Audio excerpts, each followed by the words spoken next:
بسم اللہ الرحمن الرحیم۔ ایک شرعی مسئلہ ہے کہ اگر عورت حاملہ ہے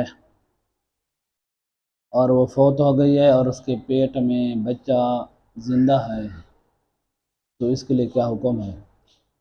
دیکھیں کہ بدائع الصنائع کے اندر ہے کہ حاملہ عورت اگر مر جائے اور غالب یقین ہو، غالب ظن ہو کہ بچہ زندہ ہے تو پھر عورت کے پیٹ کو بائیں طرف سے چاک کر کے اس کے بچے کو نکالا جا سکتا ہے۔ اس کی وجہ یہ ہے کہ لأن ابتلینا ببلیتین فنختار احوانہما، کہ ہم دو آزمائشوں میں مبتلا ہوئے، ایک یہ کہ مردہ عورت کے پیٹ کو چاک کرنا، دوسرا آزمائش یہ ہے کہ زندہ بچے کو ہلاک کرنا۔ تو جب دو آزمائشیں آ جائیں تو ان میں سے جو آسان ہو، ہلکی ہو، اس کو پکڑ لینا چاہیے اور بڑی سے بچنا چاہیے۔ اس لیے مردہ عورت کے جسم کو کاٹنا، چاک کرنا وہ زیادہ آسان تھا بجائے اس زندہ بچے کو ہلاک کرنے کے۔